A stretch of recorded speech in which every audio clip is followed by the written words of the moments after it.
RDTDaily.com presents a Tarabuster with comedian Tara Devlin. All right, what's up, everybody? My name is Tara Devlin. Thank you for hanging out every Friday night right here at the Tarabuster YouTube channel and at the Substack. My hair is looking weird. I just got it cut. What the hell? Hold on. It's a little staticky, too. That's what happens in the winter. Or it's not that cold out. It's not winter yet, but you know what I'm saying. All right, we meet here every Friday evening, 8:30 p.m. Eastern Time.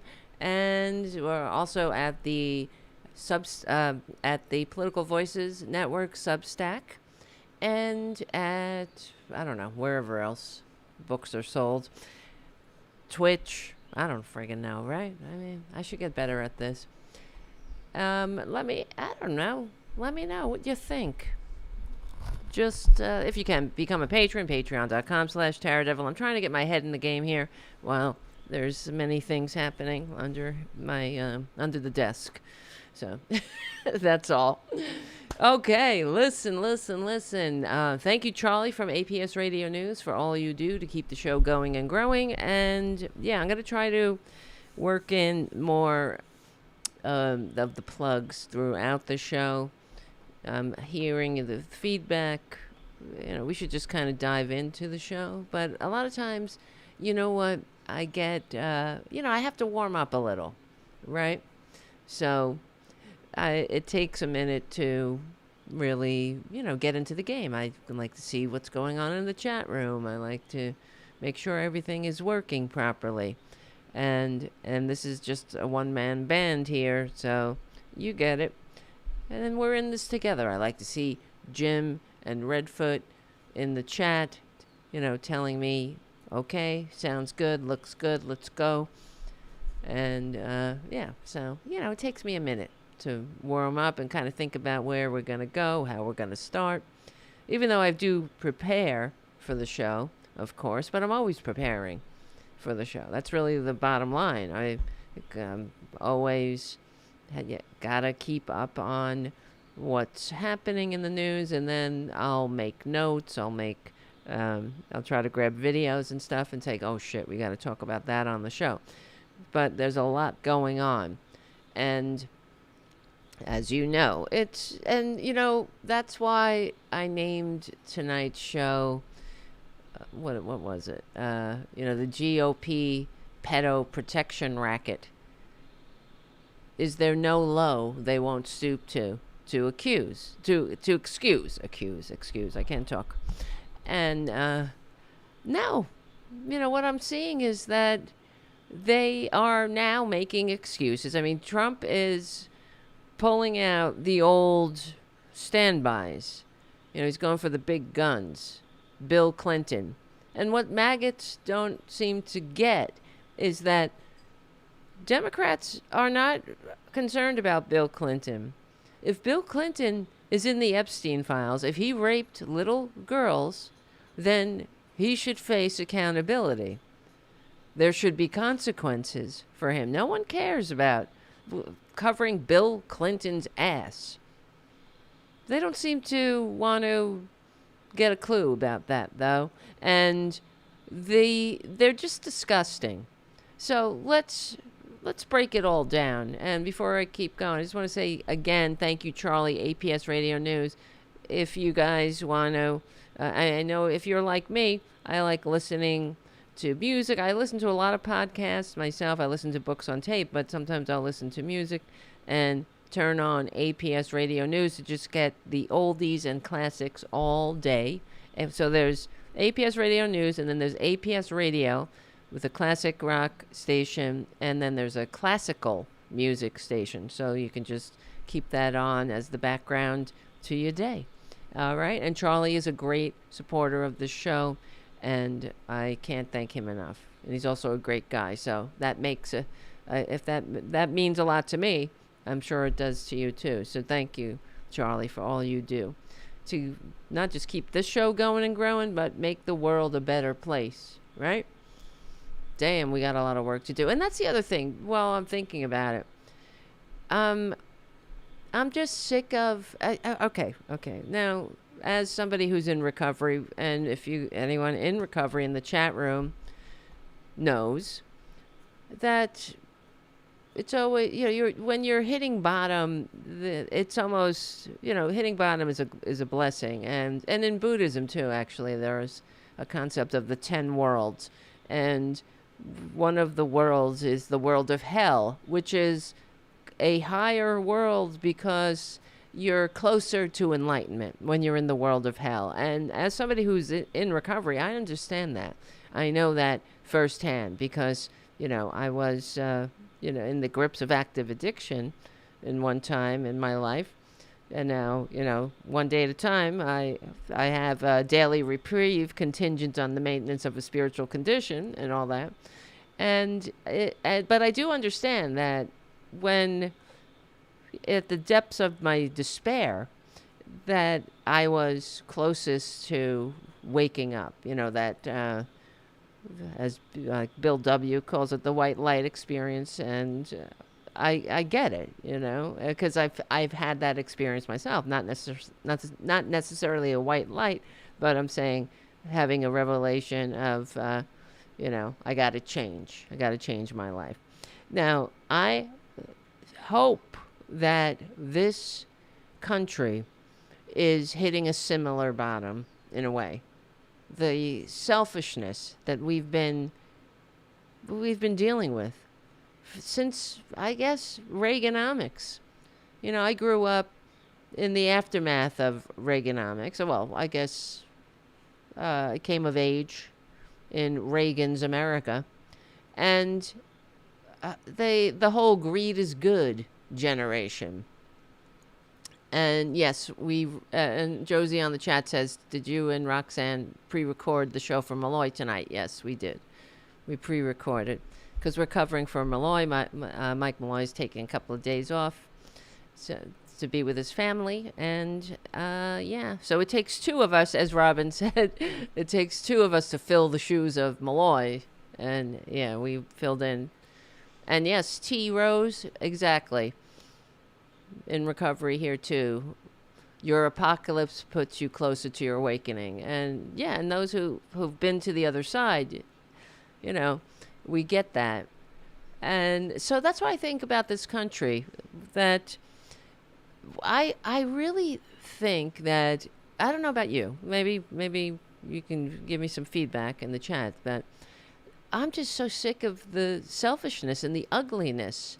And I'm sick of this Republican Party that brings it to us, that inflicts it on us. Everything that they have done to this country for as long as I can remember. And somebody, please, if I'm missing something here, let me know. Republicans have never done a decent thing for this country. They are dividers. They are liars. Look at their standard bearer. Look at who the hell they put in charge. And now that there is no bottom for them, it seems. But that doesn't mean there can't be a bottom for us. The majority. There will always be a minority that is repugnant and doesn't want to change.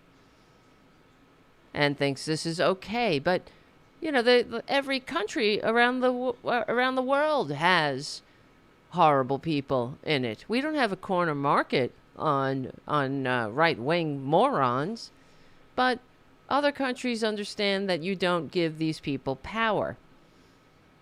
And that's where we got to get to that understanding. And we're unfortunately, we have our work cut out for us because of propaganda. That is the bottom line. Human beings are storytellers, and that's why every authoritarian takes over. They take over the soapbox, the megaphone, the microphone, and the majority. Not well. What do we have? It used to be over 50 corporations, I suppose, that owned our media, different outlets, and now there's five transnational corporations And half of the Rupert Murdoch poison pustule, the entire reason for that Rupert Murdoch's poison pustule propaganda outlets to exist is to make people stupid enough to vote for their own demise. We know it's a propaganda outlet. Just look at, for example, we talked about a couple weeks ago with Mandani when they had a clip. They took a clip of Mandani talking about saying that some socialists think that I'm trying to remember how he phrased it, but he was in a college Democratic Socialist group in college, and it was recorded. And hold on, here's the music for the Progressive Voices Network. We'll be right back. This is Tara Devlin. All right, we're back. You see how that goes? And they took Mandani's sentence out of context, completely out of context. He said something about how, well, some think that socialism is about taking over the means of production. And they took that out of context and ran with it. Said, well, see, we told you. He's a commie. He wants to take over the means of production. The means of production of what? You see, they let you fill in the blanks. They know that the MAGA morons are going to fill in it's like a Rorschach test. They're going to take all of their fears and they're going to fill in the means of production. What? Ugh. They don't even know what the fuck that means, to tell you the truth. They just know that it's scary and it's Marxist. It's something, it's taking over the what? No one wants to take over the means of production, but that just goes to show you what Fox News is. It's not a news outlet. It is a propaganda mill that makes its viewers/victims stupid enough to vote for their own demise. And it's about time that the Democratic Party call that out. I can't do it alone. You know, I'm just a little Tarabuster over here, my little Tarabuster show. Maybe one day I don't have to sit here saying, please become a patron at patreon.com/TaraDevlin every 5 fucking seconds, right? We could get, I don't know. And that's how you know the country's on the right track. You'll have Megyn Kelly and, well, she's not on Fox News anymore, because she was even too racist. Was she on Fox News when she got fired? I can't remember now. Well, because we're going to talk about her, too. She was kicked off. I think she was actually an MSNBC. I got to look that up. She was a pundit for one of them because she was trying to act normal. And she's just too racist. She can't help herself like these other Republicans, you know. They just can't help it. It's who they are. Let me see. Megyn Kelly. She get fired?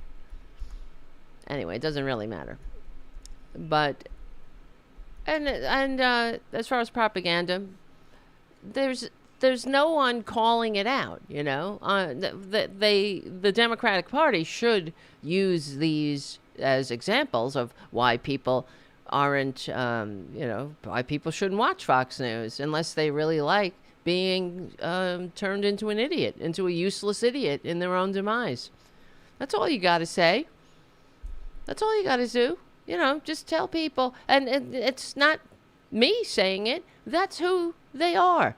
Just like when Biden was in Normandy and he was talking to the parachutists. They had a air show and there were some parachute guys that came down and they were folding up their chutes, and Joe Biden walked over to talk to them, but Fox News cut off the guy that Biden was talking to. So it looked like he was just wandering off and talking to himself. And then they put that on the cover of the Post, and it was all over Fox News. It was all over their Fox News social media channels. That's propaganda. That's disgusting. You know, they do that to a sitting president. It's right out of Russia. It's right out of the Politburo. It's right out of any misinformation misinformation machine from any authoritarian regime. These people should be embarrassed for themselves to be so disgustingly, just to be so nefarious, so filled with loathing for this country and the people in it that they lie to their face. They even have the nerve to call it news, Fox News. Hey, be a right-wing media outlet. Go right ahead. But don't make shit up. If you're really right, correct, if you're really standing on your superior policies, then why do you need to lie? You don't find me on my show lying. You don't, and in fact, you don't find it on the corporate media, on the legacy media, on MSNBC and CNN. They're not making shit up. They're not deceptively editing things. And if they make a mistake, they correct it. There's something called standards and practices, and I'm not cheerleading for the legacy media because they're still owned by billionaires that want to step on your neck, that don't want to pay their fair share, the price of admission to a civilized nation. And that's what we have to come to an agreement with, that what kind of country do we want to be? Do we want to be a shithole country that is divided and stupid and at each other's throats? Just think of how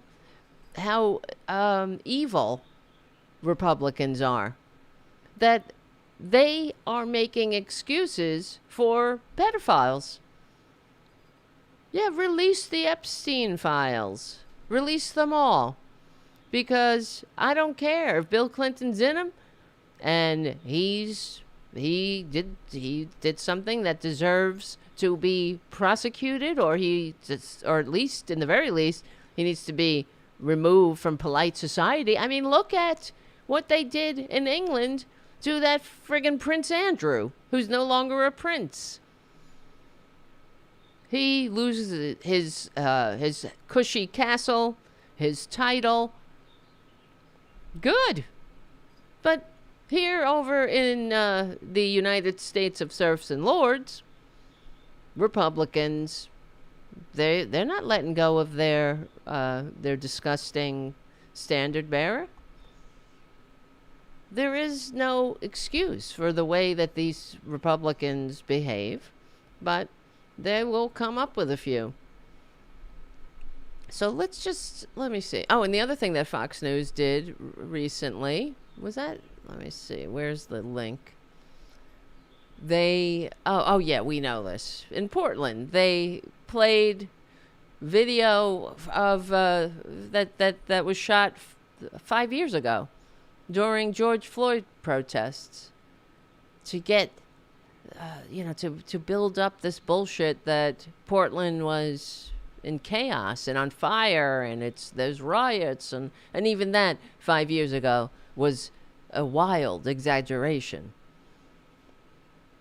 Because that's, they if they were, just, if you want to tell people the news from a right-wing perspective, go right ahead. But why you gotta lie? Why do you have to manipulate? And then there's lies, and then there's lies by omission, too. As I'm not sure if you guys saw, but it was great. Stephanie Miller went on Sean Hannity's show. Oh, this is the other thing. Yeah, I should play that clip of Stephanie Miller on Hannity's show. And because there was this gag. Stephanie Miller posted a picture of herself with Jasmine Crockett. She kissed Jasmine Crockett's feet in this photo, and she posted it, and everyone was laughing, and who gives a shit, okay? But it was cute, it was funny. The people who were at this event enjoyed it, and they had a good laugh. But right-wingers all over the media went nuts. Hold on a second. This is Tara Devlin. We'll be right back. And I just want to say there's, we have a lot of sparklers coming to the show, and welcome sparklers from Hal Spark Show. Hal isn't doing many live shows lately because his father is sick and he's spending time with his father. So I hope everything is okay, and sending my love to Hal. Yeah, I know what that's like. And you gotta do it. You gotta. And it's a reminder, everything is temporary, and this is why we fight. Because, what's the point? You can't take it with you. Maggots. You can't take it with you. So, okay, to get back to what happened just in general. So Stephanie Miller posted herself, a picture of herself, kissing Jasmine Crockett's feet, and it went all over the right-wing media for days. Okay? Like, it's not normal. Not the fact that Stephanie Miller kissed Jasmine Crockett's feet. It was a joke. It was, just goofing around. But that the maggots were so triggered by that. Why? I really don't get the outrage, but hold on. I want to play the clip from Sean Hannity because Stephanie Miller really masterfully took Sean Hannity to the woodshed. Hold on a second. Let's see. Let me know if you can hear this. I thought it was funny, but if it was anybody else, I probably wouldn't think it was as funny. So, well done. Thank you for being the only one on the right that gets the joke. Sean, it was a joke. And then the funniest thing about this story is Trump's all over the Epstein files. And I wonder if they're going to release that after the big bombshell. I didn't see anything about that on Fox News today. Yeah. Okay. So let's release them. Let's release them. Yeah. Exactly. Is this what passes for news? Right. Is this what passes for news on Fox News? Why did you kiss her feet? Do you hear him in the background? Why did you kiss her feet? And she's saying, "Is this what passes for news on the right wing?" That she, at a political meeting to get out the vote for Prop 50, that's what the event was, she kissed Jasmine Crockett's feet, as a goof. Everyone laughed, and they went on with the rest of their night. But right-wingers went nuts about it. They reacted like over the top, and I think it's because Jasmine Crockett is black. What do you think? Because a lot of the attacks against Stephanie Miller were, oh, I have zero white guilt, things like that. Of course, calling her N-word, lover. I'm not kidding. And R-word. See, that's the other thing. The Republicans, they have nothing to offer. I don't know about you, but I'm really sick of the fact that they're bringing back, these juvenile pejoratives that we thought we left in history's trash bin. Why are you so dedicated to bringing back the word, I'm going to say it, retard, from the halls of power to the stupidest maggot? Why? Elon Musk, right? That's what he'll say if somebody annoys him on his propaganda outlet. He'll just call them the R word. Is it because it triggers the libs? You're talking about people, we did away with that word because it wasn't nice to those with developmental disabilities. It's an abusive word that was used to target children, you disgusting maggots. And why would you want to resurrect that? This is how sick they are, and they're making this society sick, and that's why I hope we're hitting bottom. Because honestly, here's the problem. There are more of us than there are of them, but they have very large and loud platforms, and they have a lot of influence. And on the other hand, the Democrats are not good at fighting back. So that's our problem.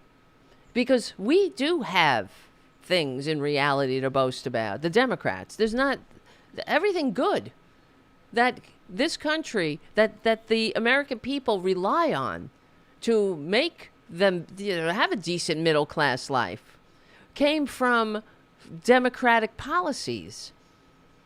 Not because billionaires felt like trickling down on us. Quite the opposite, that's for sure.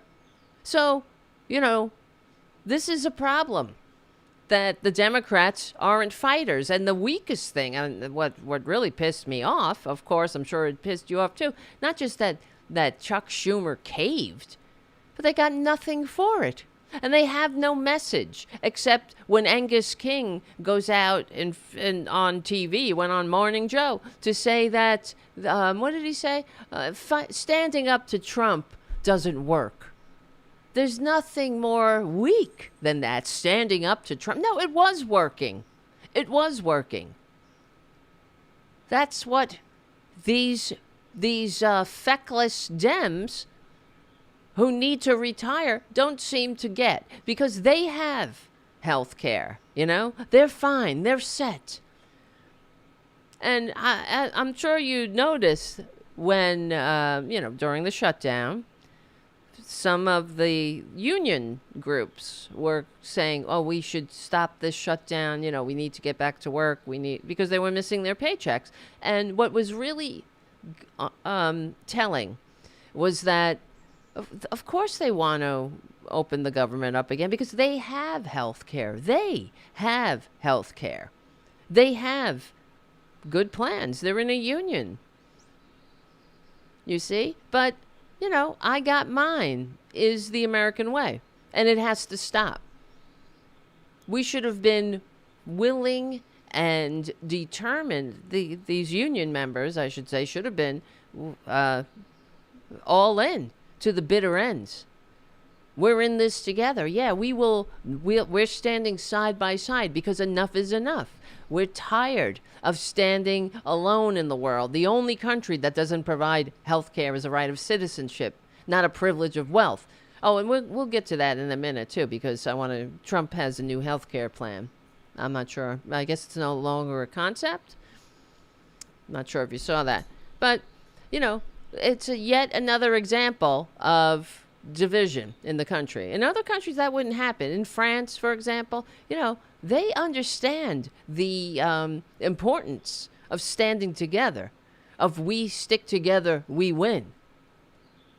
Because if that was going on and the maggots were trying to take health care away from some people, the unions would stand side by side with those who, stand by side with their fellow workers. That's what would happen. There'd be a general strike, but not here in this country because we're too divided, and that's by design. And I'm really sick of the people who, they see conspiracies under every rock, but they don't see the oldest conspiracy right in front of their freaking faces. Make the rich richer, divide and conquer, especially along racial lines, but along every difference or distinction without a difference.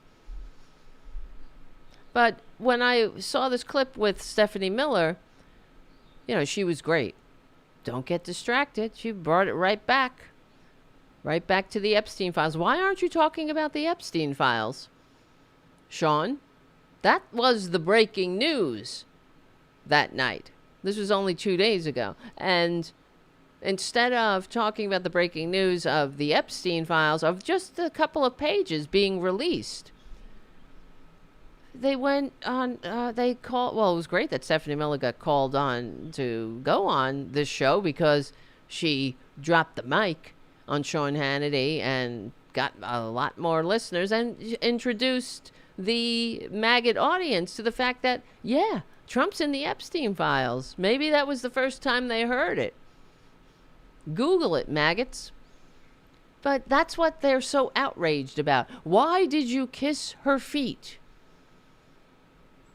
That's what gets you animated and upset? I mean, the commentators, the right-wing commentators, reacted strongly, is to put it mildly.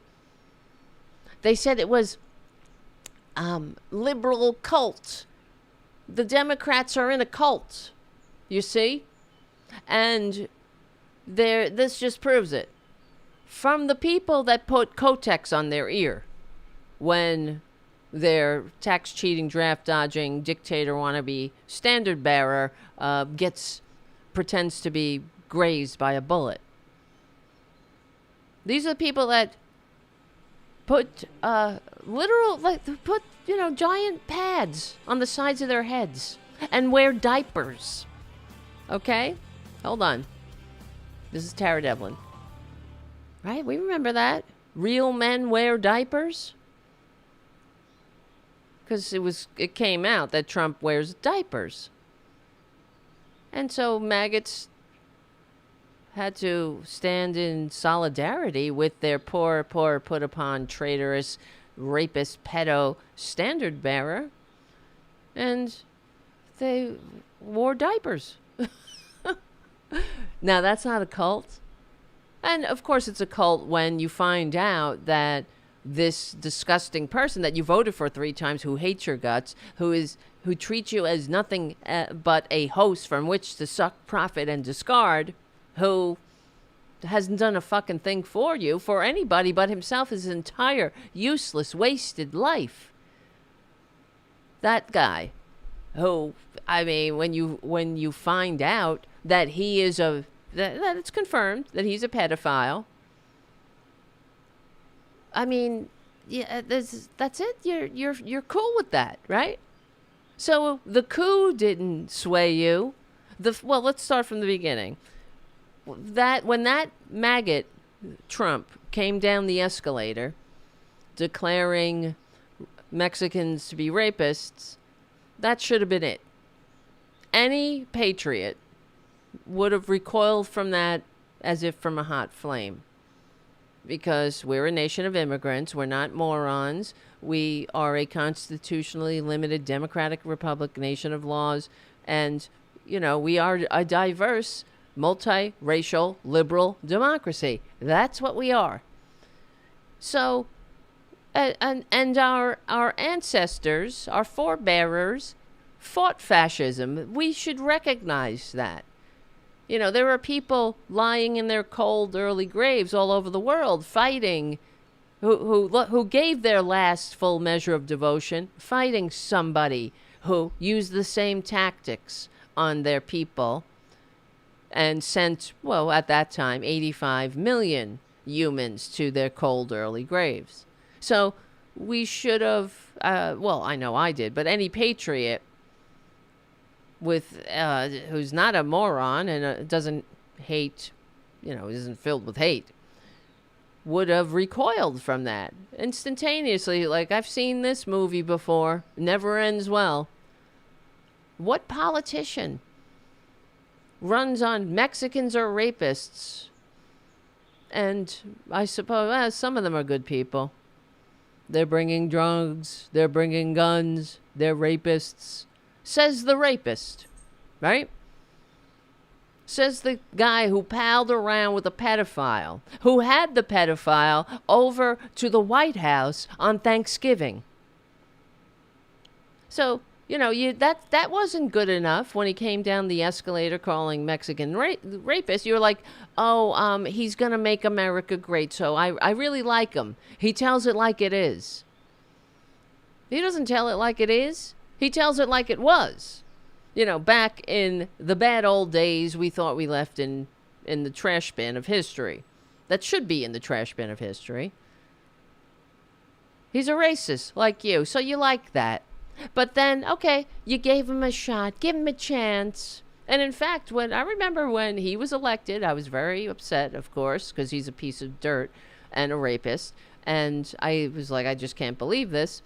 And I was talking to Mike Malloy, and Mike was, at the time, we didn't know what kind of president Trump was going to be. And he said, look, hey, we don't know. Let's give him a chance. Maybe he might surprise us. He ran on universal health care. Remember? Right? He ran on that. Remember, everyone's going to get health care. It's going to be cheap. It's going to not cost anything. And it's going to be, universal. I'm like, yeah, I guess so.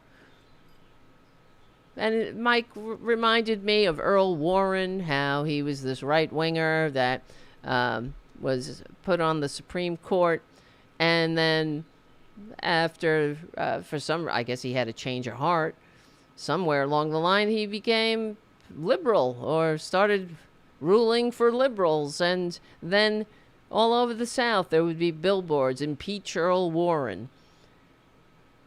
So I was like, yeah, maybe you might be right. Who knows? Because, Trump is a transactional piece of dirt. So yeah, maybe he wants to be the guy that brings universal health care to the country. Great, good. I hope he does then. And so, it only took a couple of months to know what we were dealing with. Of course, he's just unfit on every level, absolutely no redeeming qualities. And okay, but we tried. We gave him a shot for a second, and then but then you have the maggots who voted for him again.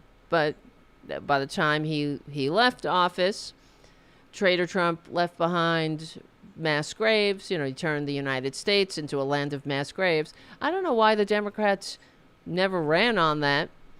Right? I mean, when I'm kind of going over this now, thinking about, going down this memory lane, and why the Democrats never brought up the fact that Trump, for the first time since the Civil War, turned America into a land of mass graves. And we had the refrigerated morgues on the street because the corpses were piling up too quickly, and left America a land of mass graves with 1 million dead, 1 million American corpses in his wake, and the worst jobs record since Herbert Hoover.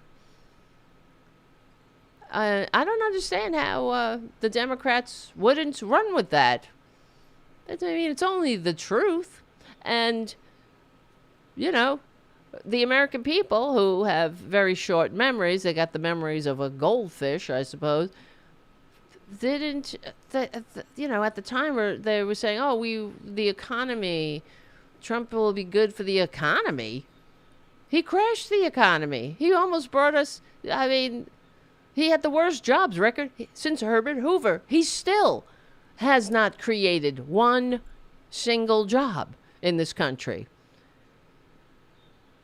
So that wasn't good enough. And then Joe Biden gets in office, thankfully. We had a reprieve there for a minute. And, of course, the Democrats did all these things that red states needed. And, when they passed the Infrastructure Act, the infrastructure bill, they asked Joe Biden. Well, somebody said, one of the, crack White House press corps asked him the bulk of the money from the infrastructure bill was going to the red states, and asked, why is that? And Joe Biden's response was, because that's where it's needed. Yeah, you know why? Because the politicians, the Republican politicians that Republicans vote for in their poorly run red states, do nothing for them. You got to pass pass bathroom bills. You got to pass, bullshit. You can't do anything to improve the infrastructure, because that might take taxes. You'll have to increase taxes on your masters in the ivory tower, and you can't do that. You just got to keep cutting and scaling back on services for the people, and tell them that, hey, there's a black person, or there's a brown person, or there's a trans person, or there's an immigrant. That's the problem. And they fall for it every time. But it's just not the truth. In fact, so that's why the red states are poorly run and their infrastructure is crumbling, because they vote for people that just don't give a shit about them. And they keep voting for them because they hate the same people. That's it. So Joe Biden helped red states, and we know this because now Trump is like pulling the plug, and where he can't pull the plug, he's slapping his name on the infrastructure projects, which says it all, of course. If it's such a disaster, why are you putting your name on it, booby? Oh, it's a disaster, everything sucks. It's like, how are we enduring this? It really is a trauma that we're enduring from this sociopath, this dirtbag sociopath. But, to put it in context with what we're talking about with this Stephanie Miller and the great right-wing, what would you call it? The great right-wing feet kiss panic? These are people that kiss Trump's ass nonstop. They lick his balls. They lick his taint. This horrible person who does fuck all for nobody but himself, who's a grifter, a con man, who hates America. And then, even as I'm saying this, I'm hearing somebody on my Substack. There's some right-wingers on Substack, too. That's fine. But I like Substack because it's not infested, and there's standards, and you can't be, a Nazi. I guess you can be, but you can't post your Nazi bullshit. Hold on. This is Tara Devlin. Hold on. We'll be right back. So somebody wrote something to me. They sent me a message that said, "Oh, I feel bad for you. TDS is a terrible affliction." And for those who don't know, that's Trump derangement syndrome, TDS. And yeah, I agree. And I wrote back to this lady. I was like, yeah, I totally agree. Trump derangement syndrome is a terrible affliction. But like everything else, you have it exactly backwards, maggots. The maggots have it exactly backwards. Because Trump derangement syndrome means that, here's what Trump derangement syndrome is. It's thinking that this tax cheating, draft dodging, America hating wannabe dictator, convicted felon, convicted rapist, pedo who shared wonderful secrets with a convicted pedophile is great because you saw him on reality TV play a successful businessman. That's Trump derangement syndrome. Trump derangement syndrome is making excuses for the inexcusable monstrosity that is like an albatross around our national neck. That's Trump derangement syndrome.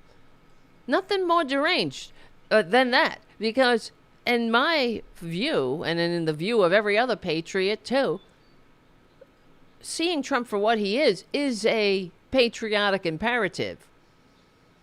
And stopping him from continuing to inflict his disgusting, unfit manias on this country is our mission, our patriotic imperative. But, so they're talking about Stephanie Miller kissing the feet of Jasmine Crockett. They're so outraged. And, they don't get this outraged when millions of Americans needlessly die without health care. They don't get outraged when Americans can't eat. When they cut their SNAP benefits so Americans can't eat. Americans going hungry in the richest country on earth, and they tolerate it too. No MAGA, they're not getting upset about that. And the maggots, they get upset when a liberal talk show host who's a comedian does a funny little bit at a political gathering. I don't really see what's so outrageous about what she did. It's just a joke. But you see what I mean? It's, Republicans, they blow everything out of proportion, but it's another distraction. That's what it is. On the night of the first Epstein files being released, it's just a couple of pages. That's what the Democrats released. They released 3 pages of emails from this bitch, Ghislaine Maxwell, and the pedo. Well, Ghislaine Maxwell is a pedo herself as well. And what's his name? Michael Wolff, another disgusting waste of life. And, in there, they mentioned Trump. Yeah, Trump hung out with, and it was redacted. Why can't I talk? And the Republicans released Virginia Giuffre's name, even though, because they have no respect for, for victims, for survivors. And they did that because she had said, somewhere along the line, Virginia Roberts Giuffre said that Trump was a perfect gentleman or something like that. Or she called him a gentleman and that he didn't do anything to her. Okay, well, she's not here anymore to clarify, is she? And her family didn't want you to use her and politicize her. And, Republicans have no respect. If it covers Trump's ass, then it'll cover his ass. But that doesn't cover his ass completely. Trump is, he's a disgusting person. And what's so outrageous is that everybody knows it, including the pedophiles. Jeffrey Epstein himself, the things that he said about Trump I'm just trying to find it. Hold on. Where are they? I have the list here. It's unbelievable. Let me see.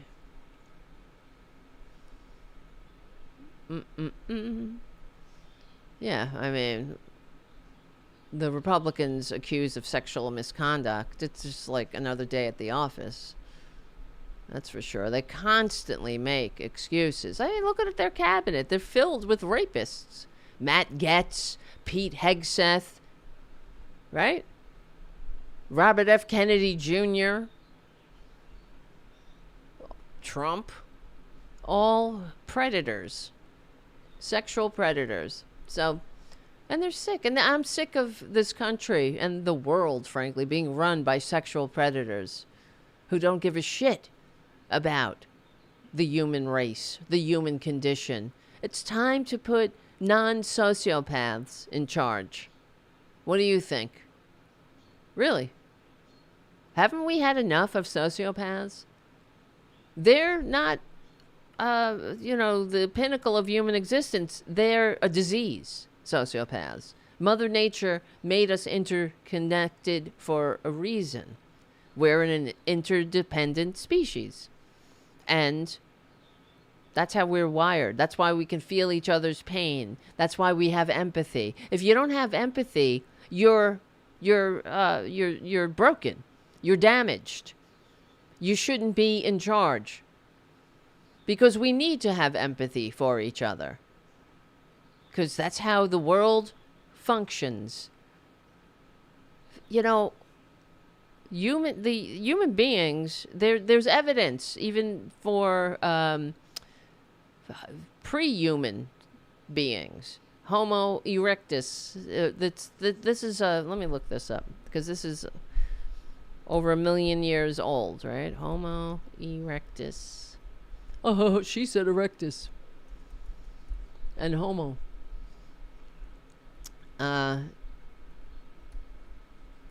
So the earliest humanoid or how do you call that? Yeah, an extinct Homo erectus, an extinct species of archaic humans that lived about 2 million years ago.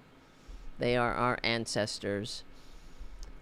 But they are the first evidence of humanoids or human-like hominoids, caring for the sick, caring for people who, or those members of the group that couldn't care for themselves.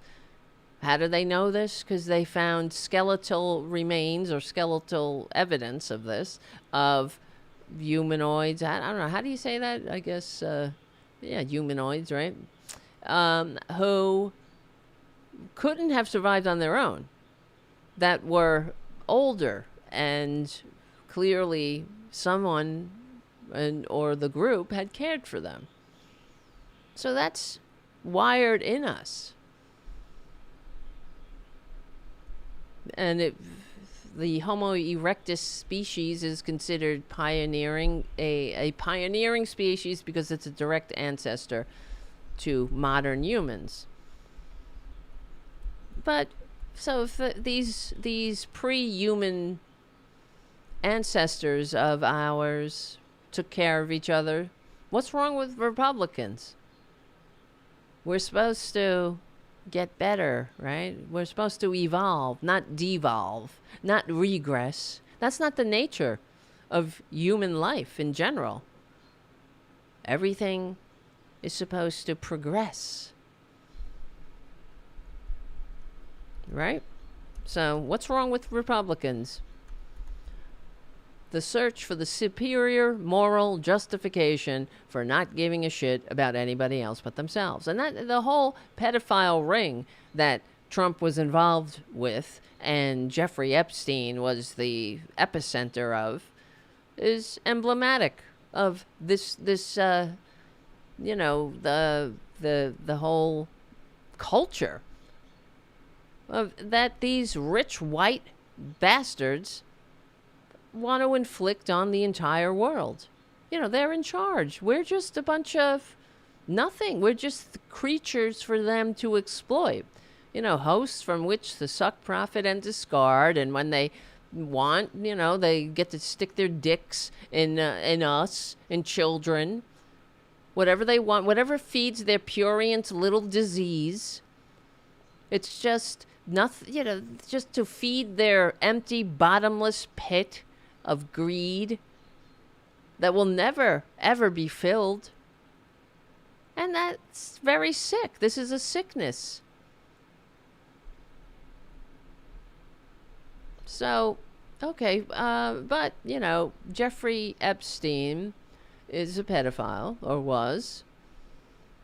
But when the pedophiles call you, what did they say? Let me look at it. Hold on. Here's the music. I'll look this up and be right back. This is Tara Devlin. So Jeffrey Epstein, where is it? Had a lot of things to say about Trump.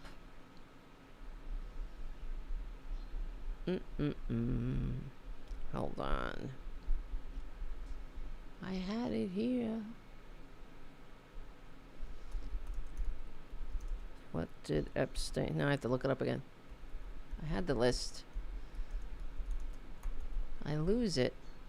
I don't know how I lose it in the middle of the show. Okay, Epstein said that Trump does not have one decent cell in his body. That's his best friend. A pal is a wonderful thing to have, isn't it? That's what Trump wrote in his birthday message to his pedo pal. A wonderful secret. What do you think that wonderful secret was? And may every day be another wonderful secret. Exactly. May every day be another wonderful secret. Well, what do you think who writes like that anyway? Who would say that to his creepy pedo pal? Well, you say that when you share some kind of sickness. And we know that he went to the press when they asked him about Jeffrey Epstein. Trump said that, well, Jeffrey is, he likes his social life.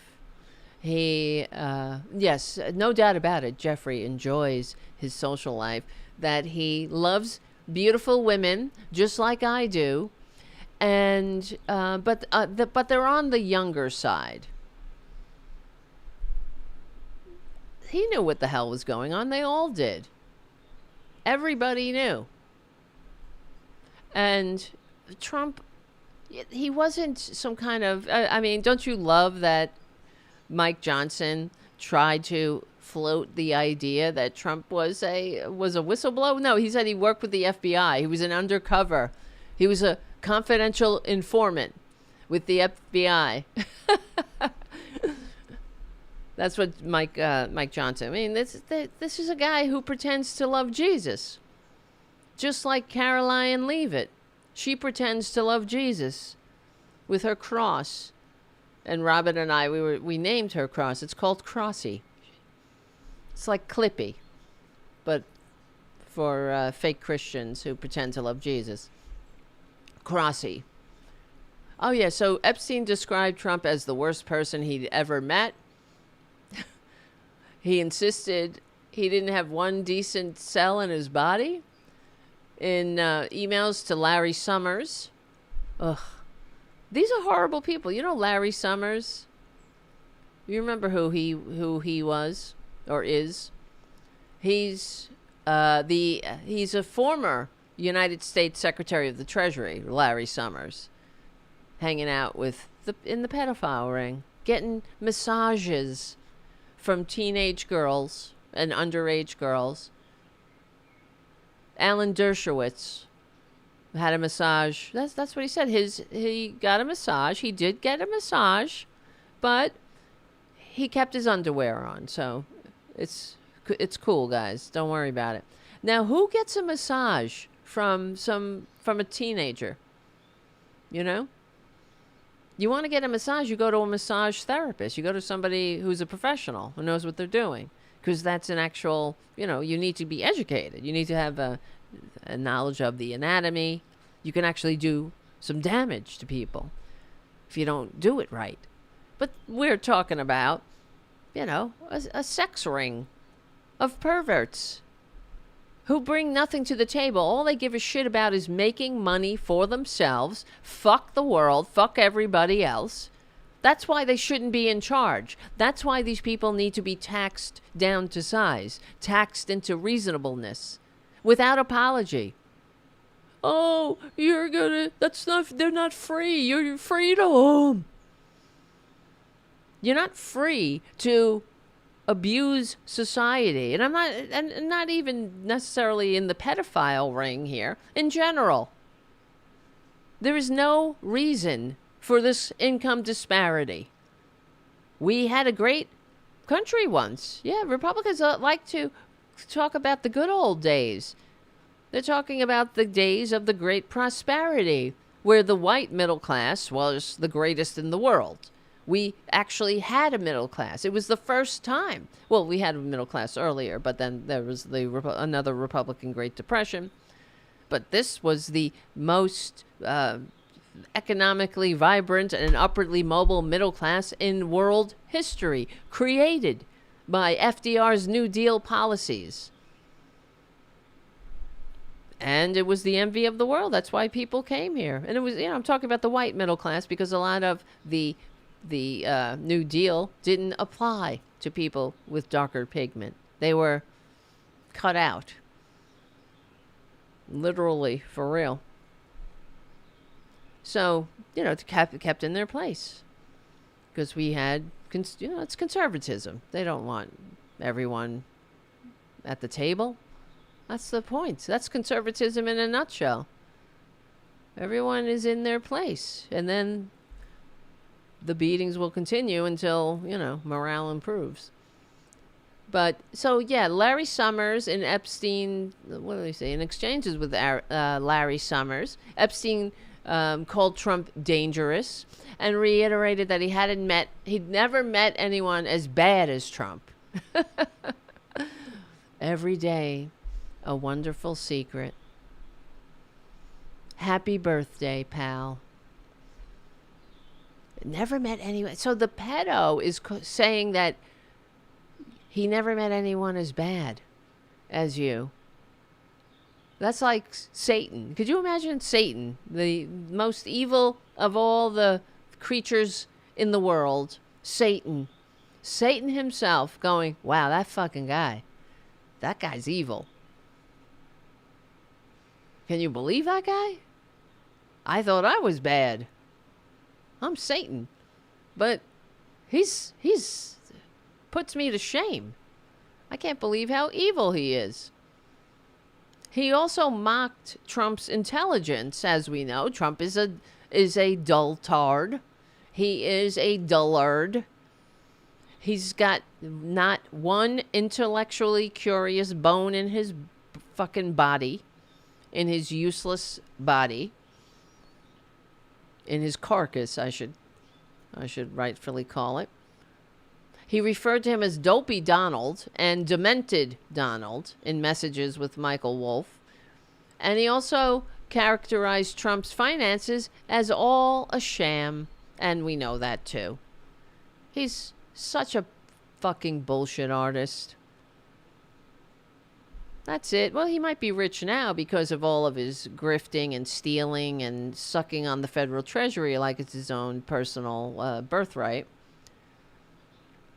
He wrote that back when Trump was, when was this? Oh, it doesn't matter. He wrote that because he did go to the White House and have Thanksgiving at the White House. You know, this convicted pedophile. Where were the fucking Democrats when this was happening? Right? This is what I'm talking about. Why this leadership of the Democratic Party has to go. Jeffrey Epstein, convicted pedophile, ate Thanksgiving dinner at the White House with Trump. Not even a peep. Well, maybe because Nancy Pelosi was begging Republicans to take back their party. Right? They had other work to do. Well, the American people need a Republican Party that's done so much good for America. They haven't done a single thing for this country. Not a thing. Not one thing. What? What have they done? Can anybody tell me? I don't think so. I mean, if there is something, we'll talk about it. I'll say, wow, I didn't know that. Give credit where credit's due. Not just trying to, like, you know, it's not like I have some kind of personal vendetta against the Republicans. I'm just calling it out. The truth of who they are. He also wrote that Trump had early signs of dementia and called him a maniac. He said that he was borderline insane.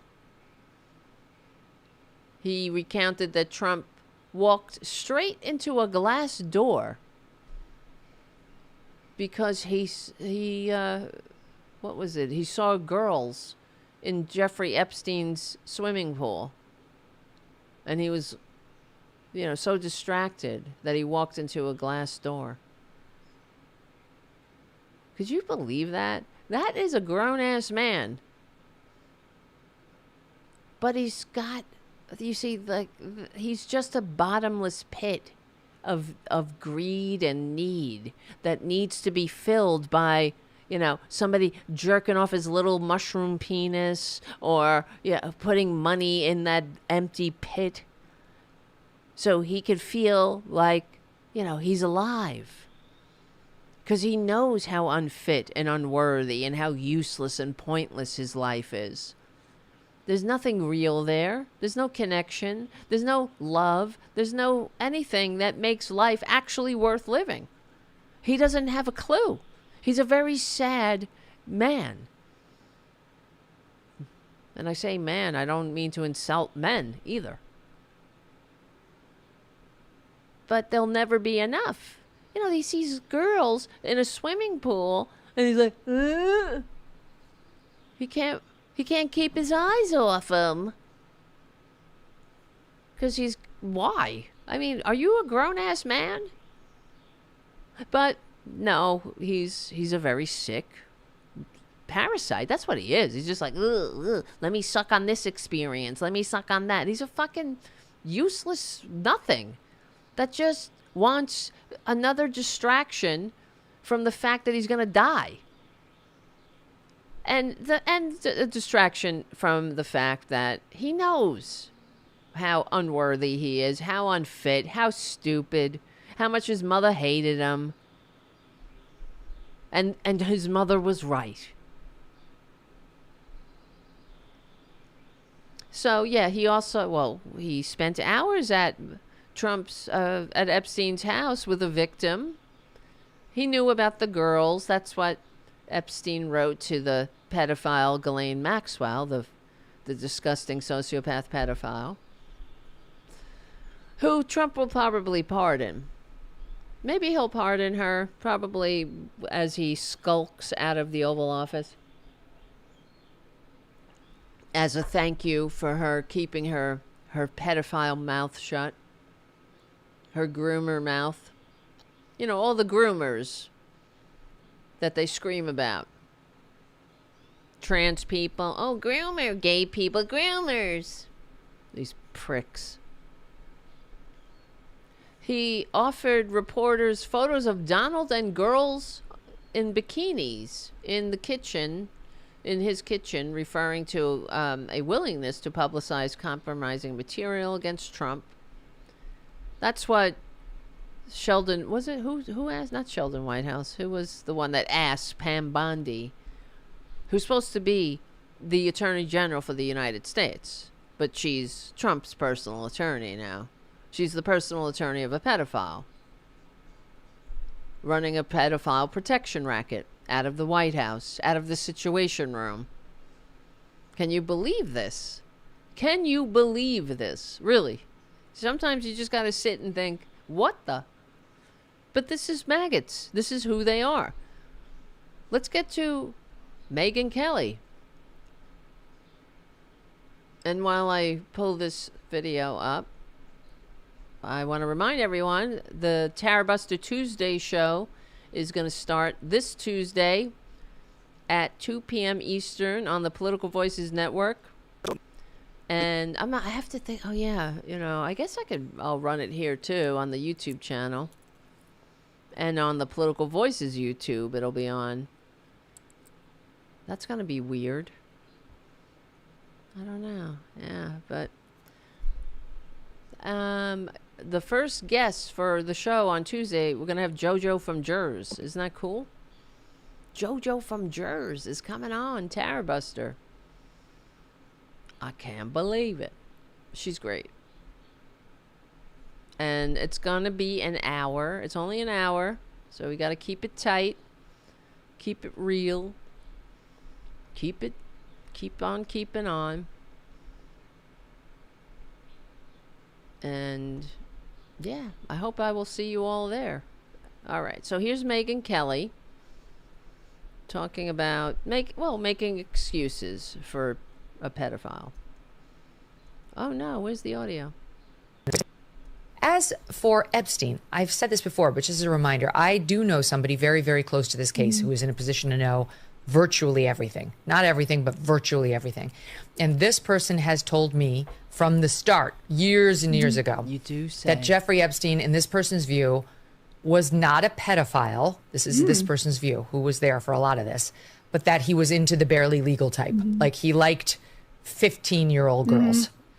And I realize this is disgusting. I'm definitely not trying to make an excuse for this. I'm just giving you facts. You're not making excuses? It sure does sound like you are. I'm just giving you a fact. He was into the barely legal. That's still illegal. That's a child. Oh, but she gets worse. That he wasn't into like 8-year-olds, but he liked the very young teen types that could pass for even younger than they were, but would look legal to a passerby. So they could pass for younger than they were, but could look legal? It's kind of a contradiction, don't you think? They could pass for younger. They were older, but they could pass for younger, and they would look legal, though. But they were actually younger, but passing for younger? right? And that's like a barely legal. It's a category on porn. When you Google porn, barely legal. So it means that, it's kind of not as bad. There's levels to pedophilia. It's not a 5-year-old. What about a 6-year-old?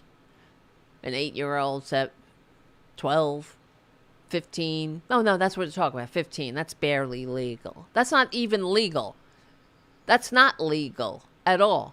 That's a child, Megyn. And she actually has a child that is 15, something like that, or around that age. And this is what she's saying. I mean, how do you get to the point as a woman where you're this disgusting?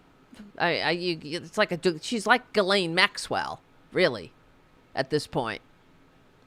How many lines do you have to cross where you're all of a sudden participating in the rape of children as a female?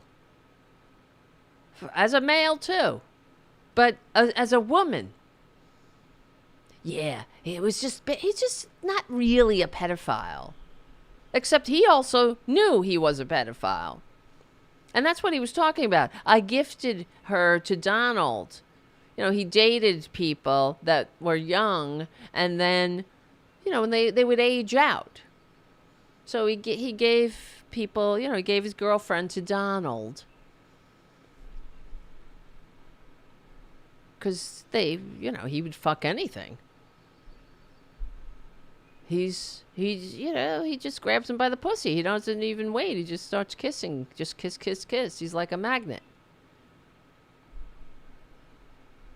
But, I mean, how do you find yourself, you're supposed to be, you had a legitimate career on television, and now you do your podcast because of your racist heart. You can't help the bullshit that comes out of your mouth, the racist drivel. So, okay, you have your own little show here, but you still can't help it. Now you're excusing pedophilia. You're excusing the rape of children. What is it with these maggots? Men can do no wrong. Oh, yeah, it's just, it's just 15. Well, ask the victims, the survivors of Jeffrey Epstein, how they've been suffering and struggling their entire life from the abuse. But it's okay, right, Megyn? How do you find yourself? I mean, I'm just so baffled. You find yourself on your show making excuses for a pedophile. And you think that's okay? This is an actual deflection, distraction. Yeah, it's okay. See, it's not Trump. It's fine. Trump, I'd vote for him a 4th time, right, Megyn? Doesn't matter the coup, the crimes, the corruption, the manifest unfitness, the authoritarianism, the disgusting waste of everything, the smash and grab. Just one thing after another, the firings, the SNAP benefits, going to the Supreme Court and saying, no, I don't want to feed the American people. Then going on another blonde Nazi bitches show and telling the audience how much you got to bring foreign workers in because Americans are stupid. Yeah, I guess they really are. Look at their president. Look at all the people that watch the Megyn Kelly show. And they're fine with it. They're fine with it. They like the excuses. That's why these men love these right-wing women, because they give them cover. They're human shields. Now she's openly a human shield for pedophilia, for being, just wanting to fuck children. That's what she's talking about. 15-year-old children. I could pass for even younger than they were. So, yeah, I mean, this is a nonsensical statement, but okay. young teen types. Teen types, not 5-year-old, because five is bad. So's 15, Megyn. Let me clue you in. I could pass for even younger than they were. So let's roll back, right? That's what I mean. This is where some Republicans are anyway. They want to roll back laws against child brides and marriage because they think it's an imposition on parental freedom and freedom in general. You know, and their religious freedom, because some of these backward ass right wingers, they like to fix up their 12-year-olds with some old man, you know, because Jesus said it. But would look legal to a passerby. And what would look legal? They don't look legal. And that is what I believed, and that was what I reliably was told for many years. And that's what you believe. And that's what I was told for many years. You believe that Jeffrey Epstein wasn't a pedophile? Well, ask the abusers. You know, that's the other thing. I mean, the victims, the survivors, they're siding again with the abusers. That's the Republican way. They side with the abusers all the time. Well, here's some of the victims. Okay? Of course, Virginia Roberts Giuffre. God rest her soul.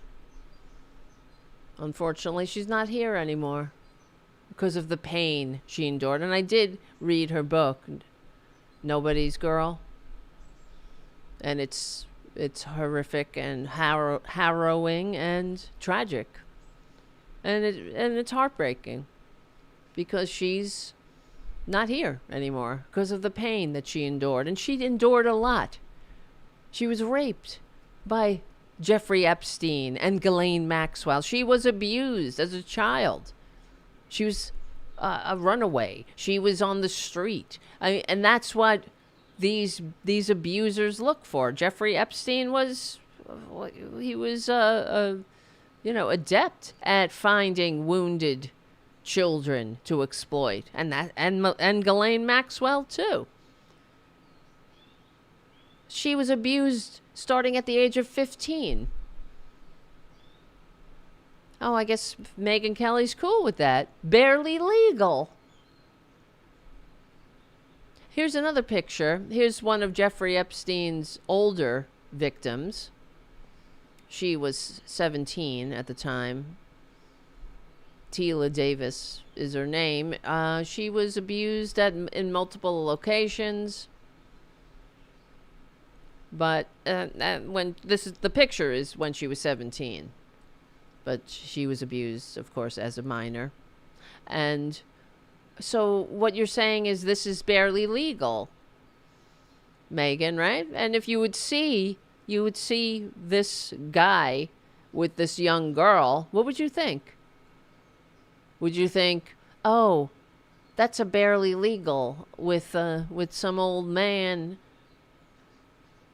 No, I would think that that's the guy's father. I mean, that's the girl's father or something. And then if you said, oh, wow, this guy is dating her, then you'd call the fucking police. Barely legal. I just can't believe how, well, I guess, I mean, you know, I was going to say, I can't believe the excuses coming out of this Republican Party about pedophilia, about raping children. And I'm shocked sometimes. I really had a failure of imagination when it comes to Republicans. I really didn't think that they would be cool with raping children.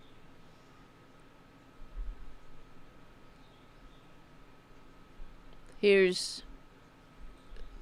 comes Tara Jr. Here's Jenna Lisa Jones. She was 14 when Epstein began raping her. Epstein and Maxwell.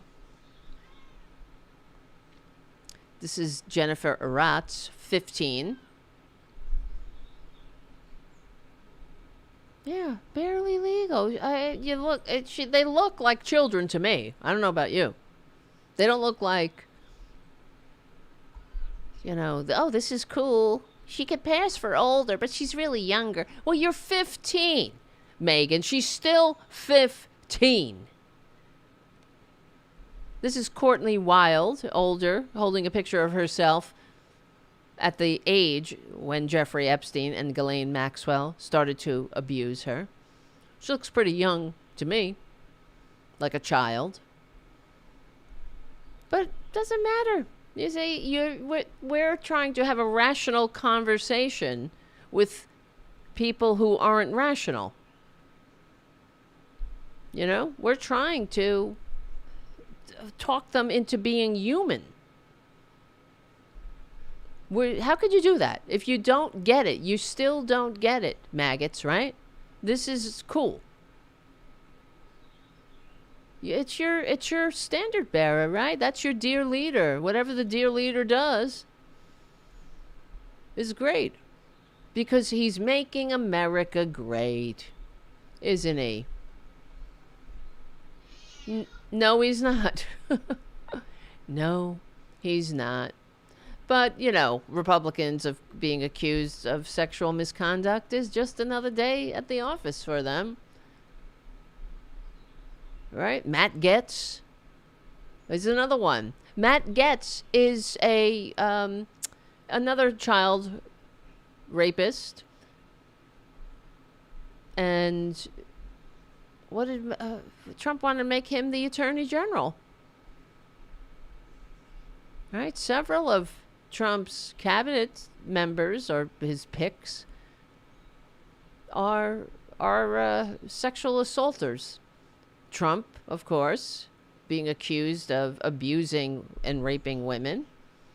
And now children. He was caught bragging about grabbing women by the pussy. How about walking into the Miss Teen pageant? This disgusting old prick had the Miss Teen USA pageant. Well, not a pretty. What am I trying to say? It's a pretty good cover for sex trafficking, don't you think? The Miss Teen USA. What the fuck is wrong with us as a society?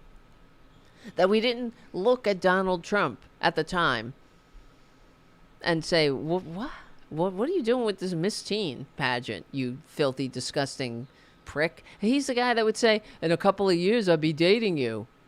Right? He said that to 10-year-olds. 10-year-olds. Wow. Well, that's the end of the Progressive Voices part of the show, but there's more show. And it ain't over. We will win. Thank you, Charlie, from APS Radio News, for all you do to keep the show going and growing and to keep my sanity. And become a patron, patreon.com/Tara Devlin. And what else? Oh, yes. Subscribe to my Substack, please, guys. Guys. I got to get those Substack numbers up, and also everything else. We will win. We're on the right side of history, decency, dignity, democracy, humanity. Tuesday on Tarabuster will be good, so I hope to see you all there. And please, do all the things you got to do to keep the show going and growing. All right. The show will grow and go. It will. But, think about what a sick country we are living in because of these Republicans. It really is an abomination. In other countries, that when I saw what happened in England with Prince Andrew losing his title, now Andrew Mountbatten Windsor, whatever the fuck his name is, he's a fucking real piece of shit. That Prince Andrew too. That's why. We overthrew our kings, our king and aristocracy, and we don't want another one. Thank you very much. But the way he treated people, I was watching some videos about him from the people that worked on worked in the castle. I guess it's a castle in the palace. That's how you call it. And he's just a fucking dirtbag who treated people like shit. Always, he would call them cunts and just treat them like horribly. You know, the people that are there to protect him because he had to have security because he's a fucking prince. So they had to, you know, save his useless carcass because of somebody might kidnap him or something. Fuck him. And then he was supposedly, all right, Junior, you're not helping. He was the favorite of the queen. Why? He's a horrible person, a rapist, a pedophile, a piece of shit. and Ghislaine Maxwell would come over, and the cops the security that had to protect his useless carcass would have to set out a nice picnic. Not just the cops, it was the footmen and the cops. And the cops would stand around while he would chip golf balls. And then they'd have to go retrieve the golf balls. This is what they get to do. Protecting this useless prince. That's why we overthrew our aristocracy, you know? Because they're fucking useless. For Christ's sakes. Really? I mean, why? Somebody who is born into that kind of aristocracy, right? Well, you're the Prince of England, one of the princes, and you don't have to work a day in your useless life. And you live in a castle and people are there. You wake up, they have your clothes ready, they cook your meals, they fucking dress you. Every little wanton need is taken care of. And you respond to that by calling people cunts. The people who are protecting you. The ones who are working to make your cushy life. And you go out and, rape children, too. So, okay.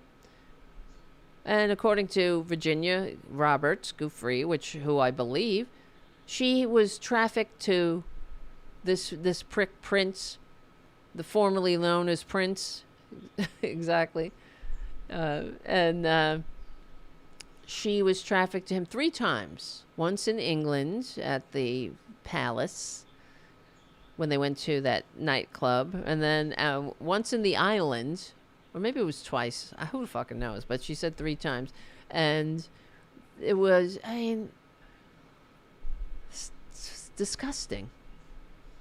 She said that he treated her like it was his birthright, like having sex with her. She was just there to service him. Facilities, just a hole for him to stick his princely dick in. And then he said, thank you very much. We gotta stop this, you know what I mean? I'm talking about aristocracy, intergenerational aristocracy. We gotta stop it in this country. It's already developing, and I've been screaming about that for years, too, with the Republicans, because all you gotta do is look at their policies. That's what they're putting back together. They're rolling us back to the system the founders overthrew. And that includes, of course, an intergenerational aristocracy. That's why they go after the estate tax. And this is why the Democrats suck, because they don't know how to message. They don't listen to my show, and they should. They should. Because all you have to do, what is it, Democrats? Well, it's the old guard. It's the Chuck Schumers, and his little Hakeem Jeffries. He's another one who's not the man for the job, frankly. You have to understand the moment you're in. You have to respond to it. Sort of like when in World War II, Chamberlain was not the man for the moment. He didn't see the danger right in front of his face that Hitler was. He tried to contain it. Then you had Winston Churchill, who was sounding the alarm. No, you can't negotiate with this madman. You can't. He's not going to be satisfied. He can't. This is a ruse. And he was proven right. Same thing. But that's how, I've just been feeling like, in general, I scream about what's going to happen. But, I don't hear the Democrats screaming about it. I don't know. When the Republicans go after the estate tax, you don't have to go on a ramble about whatever, pay your fair share. All you say is, look at there go the Republicans again, attacking the pillars of democracy. They're re-establishing an aristocracy in the country. That's it. Because that's what it is. They want these little Lord Fauntleroys to inherit their fortunes tax-free. Oh, who's going to teach them the dignity of work? Why don't you go, use that, Democrats?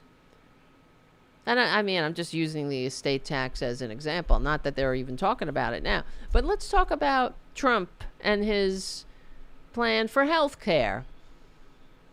He's finally got a plan, everybody. Let's see. He's just a waste of air and space and time and energy. Oh, God. Look at that fucking face. So this is when they open the government. Another, bullshit move from the Democrats, because the Democrats gave the Republicans everything they wanted, which was they wanted the Democrats to own the shutdown, and the Democrats gave it to them. But okay, because gave it to them for the low price of fucking nothing, of kicking people off health care, of this bullshit, throughout the entire shutdown, too. Did you hear Chuck Schumer once say anything about the fact that the only reason the Republicans can hold us hostage, can hold the Obamacare subsidies hostage and us hostage with our health care, is because we don't have a public option? That's the remedy. There's only a few fixes American healthcare needs, and that's one of them. That would be the only fix we need. But, of course, we have a for-profit health insurance racket that keeps a few people very rich, and the Republicans want to keep it that way. They don't give a shit how many millions of Americans don't have health care, how many thousands needlessly die. It used to be 35,000 a year. Now it's up to 50,000 a year. So, congratulations, Republicans. More needless death. And you're cool with that. You sleep like a fucking baby, right, Trump? And in fact, you do it right in front of the cameras sometimes. Just because of what Sleepy Joe, though. Sleepy Joe. What about Sleepy Joe? Could you imagine if Joe Biden fell asleep as often as this baboon does? Joe Biden, never sat there in the Oval Office in the middle of a meeting with his fucking mouth agape, with people standing around him. Oh, but here's Trump talking about his plan. And I'm calling today for insurance companies not to be paid, but for the money, this massive amount of money, to be paid directly to the people of our country so that they can buy their own health care, which will be far better and far less expensive How? than the disaster known as Obamacare. Fuck you. The disaster known as Obamacare. And there goes the Democrats, of course, having no response. The disaster known as Obamacare. Well, what is Obamacare, Trumpy? See, he could just say it. You know, it's like a Rorschach test for the American people to project whatever fears they have on Obamacare, because there's no actual definition of it. Now, Obamacare is health care, Trump says. He wants people to think it's health care. It's not health care. It's fucking regulation on the insurance industry. That's what Obamacare is, and everybody's on it. But the Democrats never, ever, explain this, so the Republicans are able to redefine it and, of course, twist it. The disaster known as Obamacare. But, of course, right, Trump will always protect your pre-existing conditions, protections, right? We'll always make sure those are intact, because the Republicans are like babies. They want to have ice cream for breakfast, but they don't want to ever gain a pound. I'm going to make it so you can have ice cream for breakfast and never, ever gain a pound. Because, they like the Obamacare provisions. They just don't like Obamacare. Yeah, they like the fact that you can't get kicked off when you're sick. They like the fact that they have to cover pre-existing conditions. They like the fact that they have to take you as a customer. That was not the case. This is what I'm so sick of with these Republicans. What is your plan, dummy? Oh, now he's going to pay the people. He's going to send you a check to buy insurance, because it's going to be far better than that Obamacare, and it makes no sense. Well, what the fuck, dummy? You stupid fuck. Direct cash payments to people instead of providing subsidies or direct ACA plan support is this is what the Republicans are now praising this, you see. The fucking dumbass Republicans, Lindsey Graham, said something like, oh, this is out of the box. Oh no, he said it was groundbreaking, brilliant, they said. Brilliant! Like, because no one ever thought of that before. No one ever thought of giving money to the American people to buy insurance. So it's just so fucking stupid. You know why? Because there's you're giving money to people, just saying, oh, here's your money. And instead of insurance subsidies, doesn't actually address the underlying cost issue or ensure that people will actually buy coverage and comprehensive coverage. See, that's the difference between the insurance racket that we have now and the racket pre-Obamacare, which was a disaster. Yeah, it's a disaster because it's a fucking Republican healthcare plan. That's why it's a disaster. It's to keep the health insurance racket in power, in subsidies, in premiums, in suckers, the American sucker.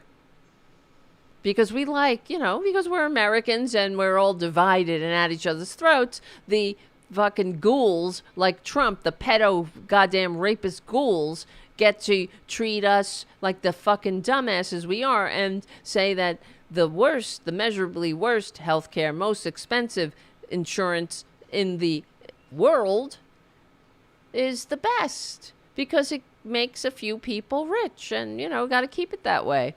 Doesn't matter how many millions die. How many millions go bankrupt. And I'm talking about millions because we're talking about a system that for my entire life, I'm on this fucking earth 57 years now. Every year since I've been alive, 35,000 to 50,000 Americans have needlessly died because of the insurance racket. And no other industry would be allowed to continue like that in any other country. And in this country, if, let's say, the auto industry killed 50,000 Americans yearly, there would be goddamn regulation, wouldn't there? And so leave it to Republicans to lie, of course, but leave it to the Democrats to not correct the lie. Because you could say, Obamacare is a disaster and it costs... Well, all the Democrats have to go out and say, well, it's expensive because you, motherfucker, took away every mechanism in the bill that is the Republican health care plan. You took away every mechanism that actually lowered prices, lowered the cost. So when you take away the mandate, you take away the tax penalty, you take away the subsidies, the risk pools. What do you fucking expect, you monsters? So, but you want to tell your dumb fucking stupid maggot voters, though, right? That, oh, we got a great health care plan. Just wait. Well, what the fuck? Because there's only so many things you can do for health care, you know? I mean, it's not like you're cracking the goddamn genome here. Look around the world. You got universal health care. You have private insurance. You have single payer, right? You have socialized medicine, government run. Then you have private insurance that's not for profit. We're the only fucking country that has for-profit health care.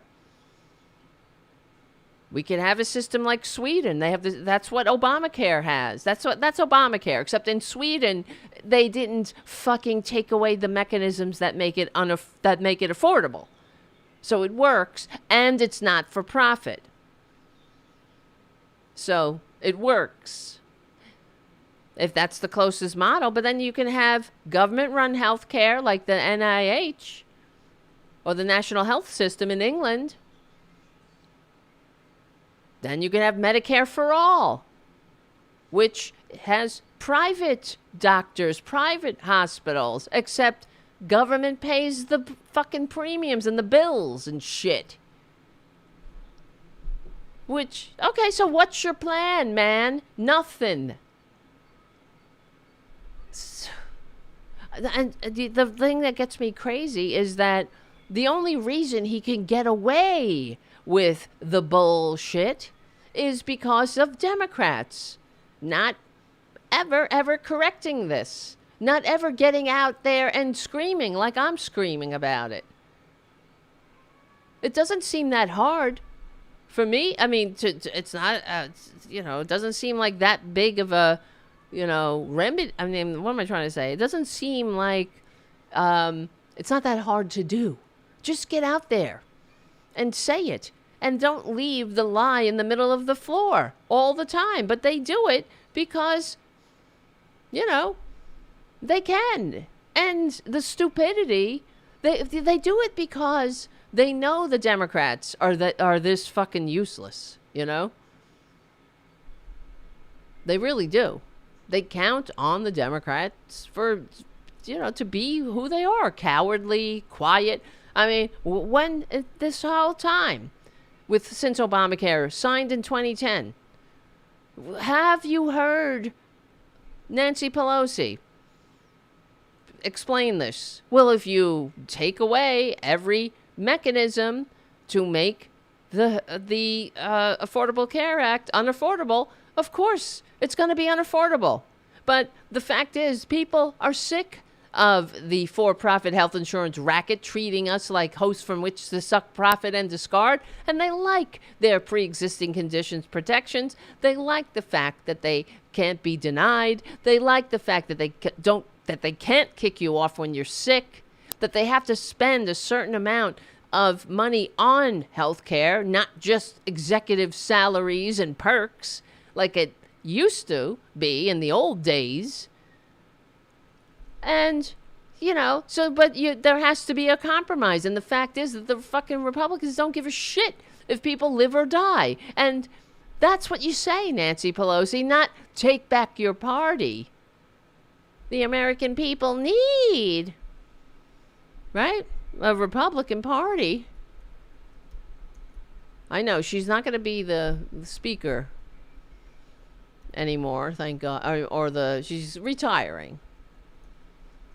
And okay, good. But I don't hear anybody else,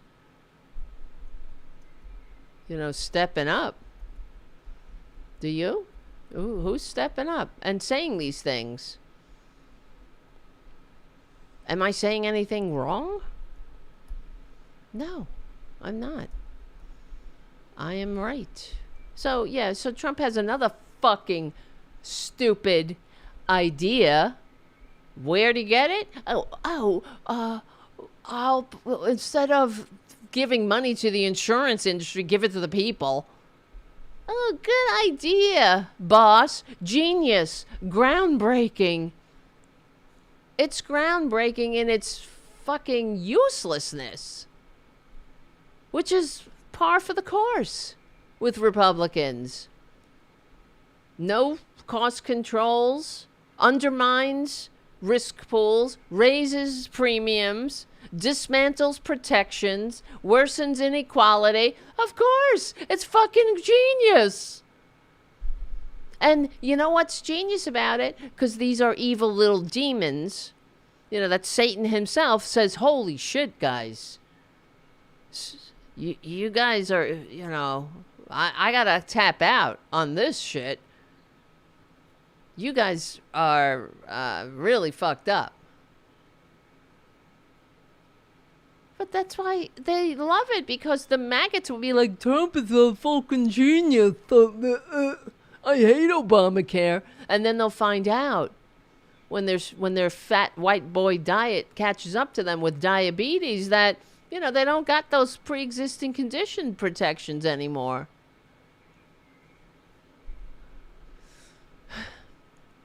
Doesn't address anything. It's not even the worst part of the quote. Here, where's the rest of the clip here?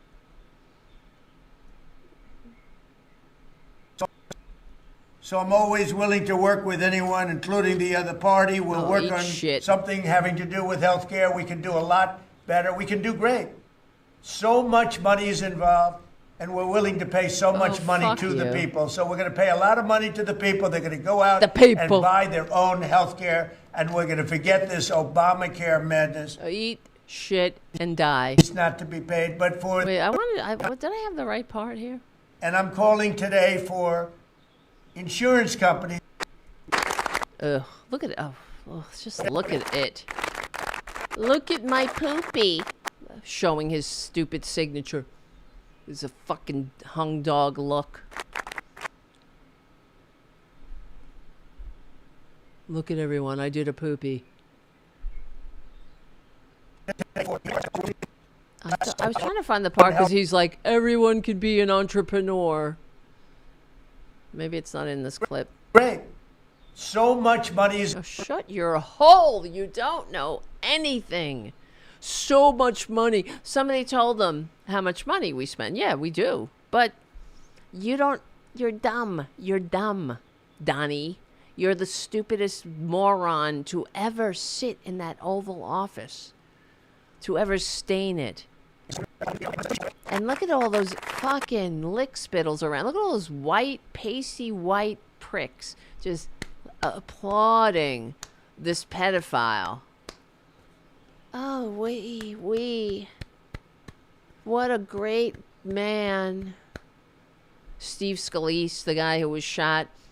You would think that coming so close to death, you might have some kind of, awakening. And then, of course not. Steve Scalise, when he came back from almost dying, he assured all his fellow demons that he was still the same on gun. He wasn't going to vote to do anything about guns. He wants more guns, more death, more shooting, more needless death. So don't worry, guys. I got your back. I'm not, just because I got shot, I lived. Who cares about if others die? And then you have Mike Johnson, who he's got this other brand of Christianity.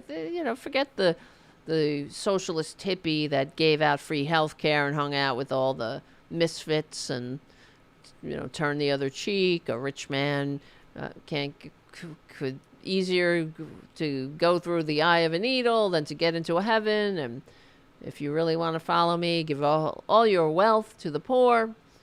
That's not his Christianity. His Christianity is checking on the masturbation habits of his son. And, of course, not being gay. Oh, God. Yeah, something is up with this. It's not playing. And I'm calling today for insurance companies, money, this massive amount of money, to be paid directly to the people of wow, directly to the people. What a genius. our country so that they can buy their own health care, which will be far better and far less. All right, I will stop. Because there was another clip I was looking for where he's like, everyone will be an entrepreneur. You can all be entrepreneurs. Because that's what you are when you're sick, right? Like that guy that fainted in the White House. He was an entrepreneur there. He was like, I got this sickness here. I don't know what it is. I just fainted. I fell out. Who knows? I might be having a heart attack. I could be having a brain aneurysm. But I am shopping around for my health care. You get Presbyterian on the line. You get the what's that other one? Metro General. And I'm gonna want to compete with each other, and I want to haggle the best price for whatever the sickness is I have, and let me see what they can offer me in this marketplace of healthcare. That is not a marketplace. It's your money or your life. But yeah, there's no. I mean, what the fuck? Why is this country so damn dumb? Why? Okay, I'll answer that question. Because of propaganda. That's why. People don't come up with this shit by themselves. They don't come up with it on their own. They come up with it because it's being shoveled into their empty skulls by very evil people like Rupert Murdoch and the pedophile protection racket. Yeah, ACA, let's see. So giving money to the people, but not having this horrible Obamacare is the stupid. It's kind of as stupid as a 50-year mortgage. He's just a fucking stupid baboon. Really. Just a dumb fucking baboon that doesn't know what he's doing. And thank you, J.D. Christie, for being a member for a month so far. That's great. Thank you. A beautiful member. I mean, what did we ever do? I'm losing my voice. Wait. This happens. What the hell?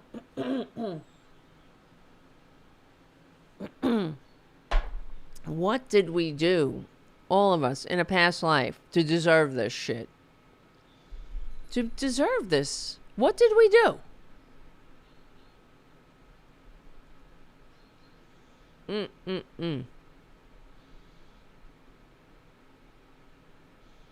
What?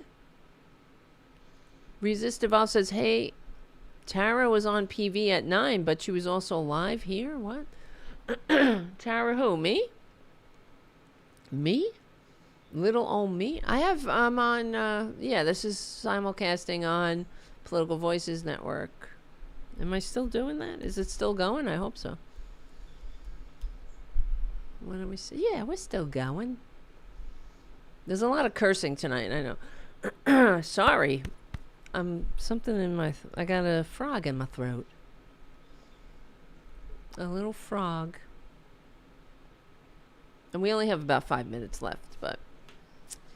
So in these 5 minutes, what the fuck? Right? What the fuck? Oh, yes, me and Robin on Mike's show. Yeah, we pre-recorded it today. And we will be filling in for Mike, the great Mike Malloy, on Monday, too. And that's just... Sometimes when I'm filling in for Mike, I'm like, wow, I have to pinch myself, really. I can't believe it. Because, yes, a hairball. Exactly, Josie. Because I love Mike, and I'm a fan. And now, it's just like weird how life is. Is the Political Voices Network on Twitch? I don't know. They should be, but probably not. I think. Only because I've never heard that they are. Profanity bonus. Thank you. Thank you, JD Christie, for your super chat. Thank you. And I appreciate it. Yes, if you can, become a patron at patreon.com/Tara Devlin. That will help keep the show going and growing. And please subscribe to my Substack, guys, because I need to grow the Substack. You guys know, whatever, we only have 5 minutes left, so I'm not going to start with a new topic or anything. And because I got to get to bed early tonight. I'm tired. And yes, exactly. Cats on the chat.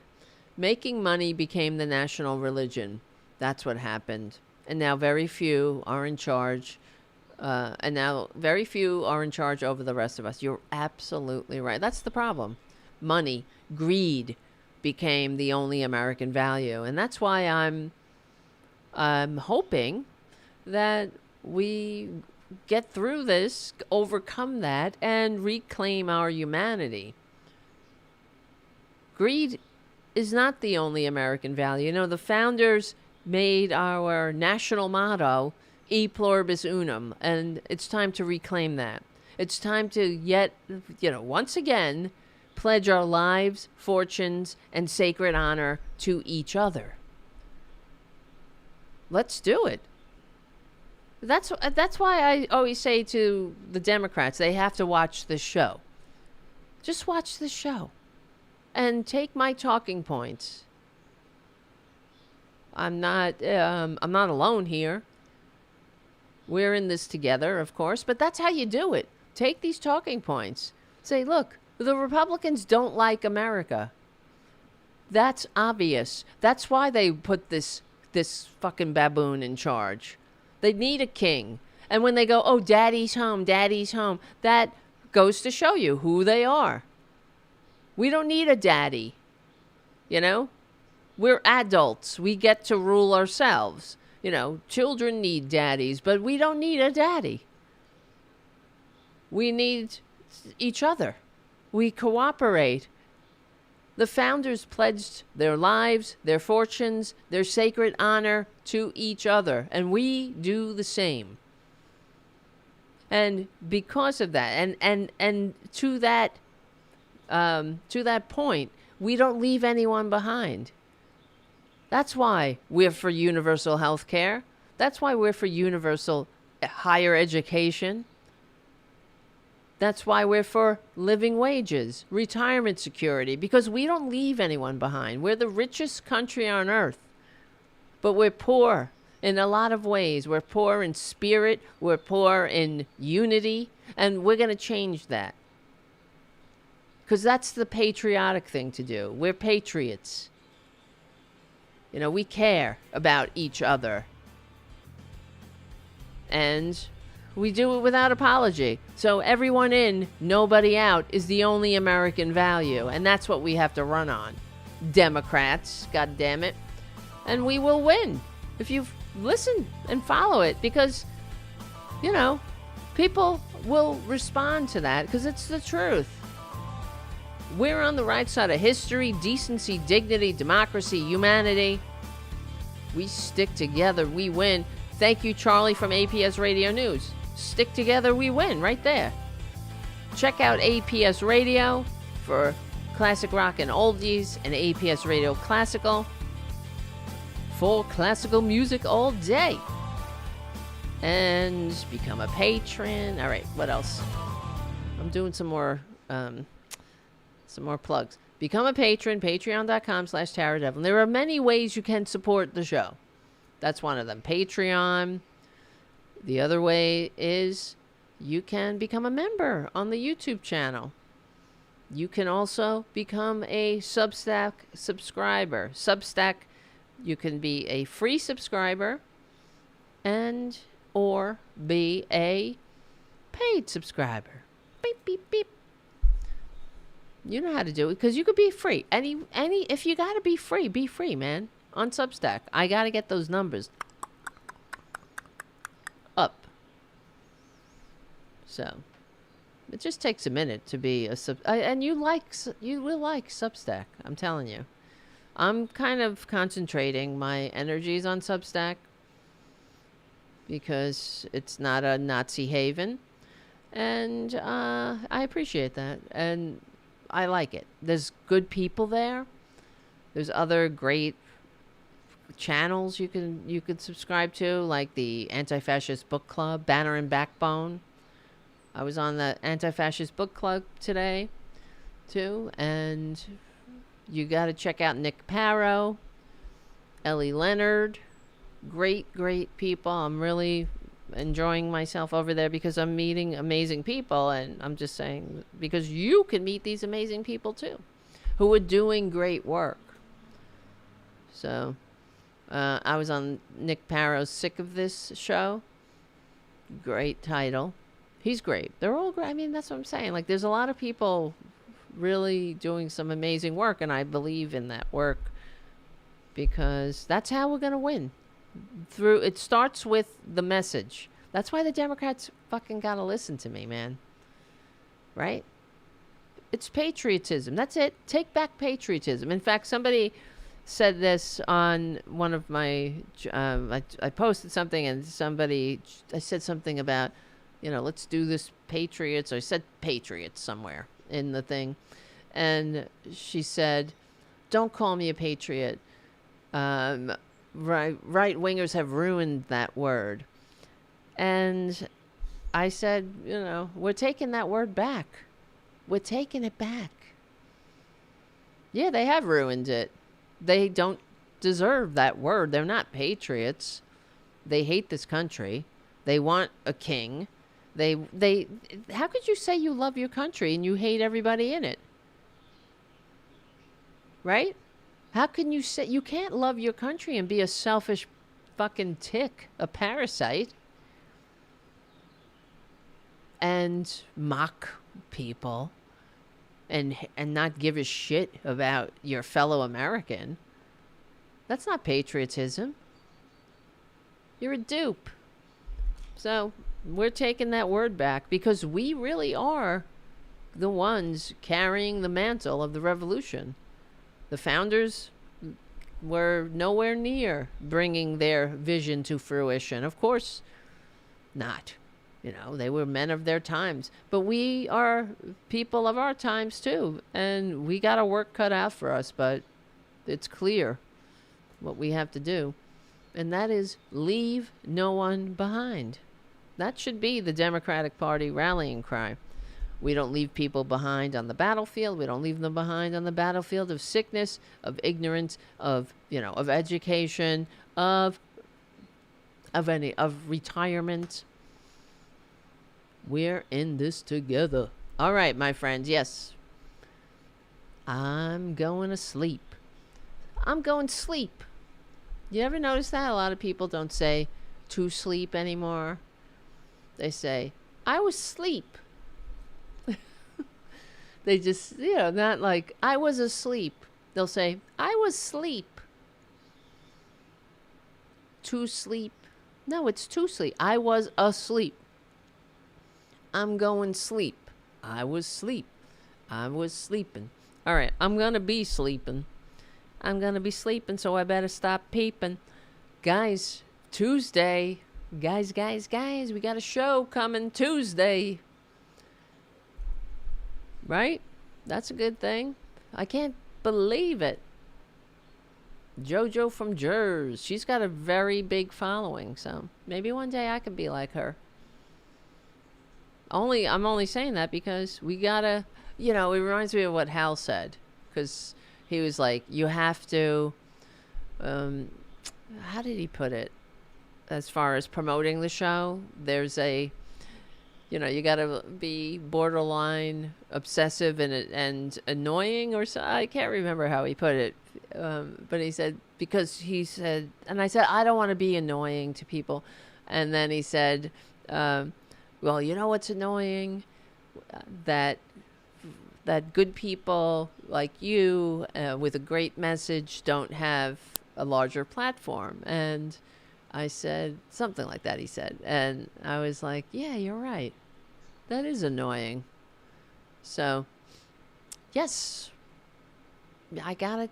I got to do the plugs. That's it. So, all right. And now we all have our marching orders. And yes, Redfoot, there will be a Tarabuster on Tuesday. So, we'll start the show at 2 Eastern. And JoJo will be calling in on... she's only got a half hour. So, 3... what time is she calling in? At, not 3. What am I talking about? 2:35. So, we have 30 minutes at least, 25 minutes. Hal who? Hal Sparks, my friend. Hal Sparks. The great Hal Sparks.